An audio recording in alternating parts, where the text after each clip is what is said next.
What's up? How's it going, everybody? Welcome back to another movie review. Today I'm going to be talking about Rise of the Guardians from 2012. This is a movie I have seen before twice, I think, but I decided to revisit it this December just because it's a winter movie. Not a Christmas movie, but it's a winter movie. Even though it doesn't take place anywhere near December or anything, it's more in the spring. You know, it's got snow, it's got Santa, it's got Jack Frost, so, you know, it felt right. Now, like I said, I have seen this movie, I think, twice, and as someone who's seen the movie, I don't know how many other people have actually seen it as well. I'm sure there must be plenty of people who have, but this movie never gets mentioned, so I don't even really know. And as such, I think it's kind of underrated, kind of slept on in a way. I think Rise of the Guardians does a lot of fun and interesting things. And one of the things that I really appreciate about this movie is the different takes on characters that we all know. They're all very non-traditional takes on these characters, but at their core, they're exactly who you'd expect them to be. I personally love big, strong, burly Russian Santa Claus. I think he's great. And he's still everything you'd expect Santa Claus to be. You know, caring, jolly, joyful, cookie lover even. He's just expanded upon in this version, and I really like what they did. I really like the versions of the Easter Bunny, the Tooth Fairy, and the Sandman that we get in Rise of the Guardians as well. I feel like for these characters, there's a lot more wiggle room. There's a lot more room to expand and make them unique, unless there's some insane lore for these characters that I'm just not familiar with.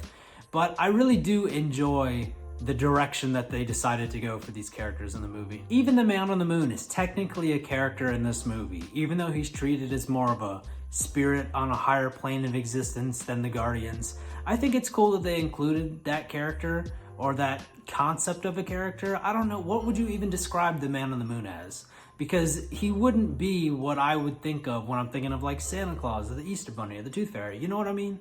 But it's still cool that they had him in here. And last but not least, I really do like the decision to have Jack Frost be the hero of the story and Pitch Black be the villain of the story. I think it's a very interesting concept because all of these characters are iconic in their own way, but without any real deep lore for a lot of them, that I'm aware of anyway.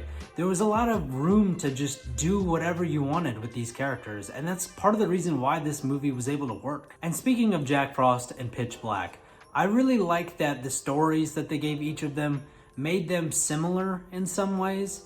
And so Pitch Black is able to be not only the villain, not only the enemy of Jack Frost, but also a tempter.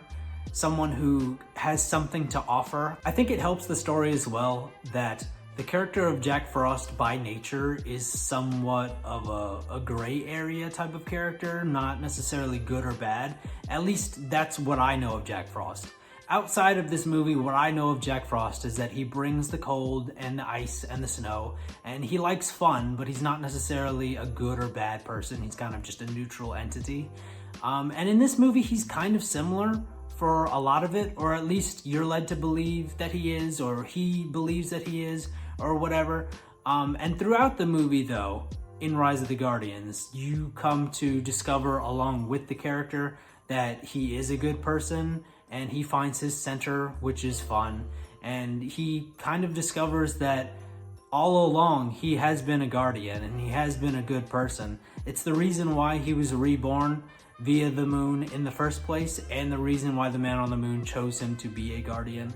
He is more of a hero in this movie than the depiction that I'm familiar with, which honestly I don't know that much about Jack Frost, and it's been a long time, so maybe I'm misremembering, but I like how they were able to incorporate what I knew of Jack Frost just growing up, which is very little, and then also just mesh it and merge it into the hero of this story. I wouldn't say that this movie's story is overly complex or anything, but what it is interesting, and it's fun, and it's well done, in my opinion at least, and it's unique in a familiar sort of way, if that makes sense. I think that this movie does a good job of evoking feelings of wonder for all these different Guardians and what they represent. Like I said, it's not really a Christmas movie, it's not even really a winter movie, even though that's what I'm trying to pass it off as, putting this video out in December, but this movie really is unique in its own way. It's one of a kind. Rise of the Guardians came out in 2012, which wasn't that long ago. This movie's not that old, but I will say anyway, I think the animation still looks good and it holds up. If this movie came out today, I wouldn't be singing its praises in terms of animation, but I wouldn't have any complaints either. I think that the voice cast did a great job with this movie, and I didn't hear any weak points during my rewatch. And honestly, I was kind of surprised to see how stacked the voice cast was. I think I knew it was once upon a time, but it's been years since I've seen this film, so I forgot everyone who was in it, except for Hugh Jackman. Chris Pine's voice is unmistakable as Jack Frost, if you know what his voice sounds like. And the same goes for Jude Law as Pitch Black. As soon as I heard both of them speak, I recognized them immediately. Hugh Jackman as Bunnymund, or the Easter Bunny, is another unmistakable voice. If you know what his voice sounds like, you'll recognize him immediately in this movie. But I didn't even have to recognize him because he was the one character-actor combo that I remembered. Alec Baldwin played North, aka Santa Claus, in this movie, and honestly, I didn't recognize him one bit. He's kind of a controversial figure now, but I think he did a great job in this role. Isla Fisher played the Tooth Fairy, and again, she's another voice that I didn't recognize one bit. To be fair though, I haven't seen her in that much. I know her more in name than anything else. And so all I really had to go off of to recognize her voice was the Scooby-Doo movie, the live action one from 2002, which I haven't seen in ages. I gotta rewatch that at some point. And also she was Beans in Rango. Neither of those things helped me recognize her voice in the slightest, so oh well. But where the voice cast really gets interesting is seeing that a lot of the kid actors and a lot of the people who did additional voices on this movie were in other prominent projects and went on to have successful careers or had successful careers beforehand. I can't name them all because we'll be here all day, but for example, Dakota Goyo, who played Jamie Bennett, was the same little kid actor who played young Thor at the beginning of the first Thor movie and the little boy in Real Steel. I think he was Hugh Jackman's son in Real Steel is the character I'm thinking of. But, you know, I think that's interesting. That was all around the same time too. So I think it's impressive what this cast was able to accomplish, like in their own personal careers. I think there's a lot of animated movies, especially with young actors, with kid actors, where the kid actors do, you know, maybe one or two roles, one or two projects, and then they kind of just call it quits, or they stop getting booked for things, or, you know, they grow up, you know, they go to school and they do something else that they wanted to do with their life that isn't act or voice act.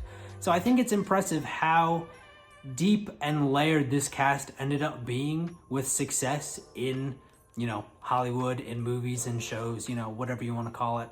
I think that the cast has a lot of depth. Overall, I really enjoy Rise of the Guardians, and I think it's a good and fun movie.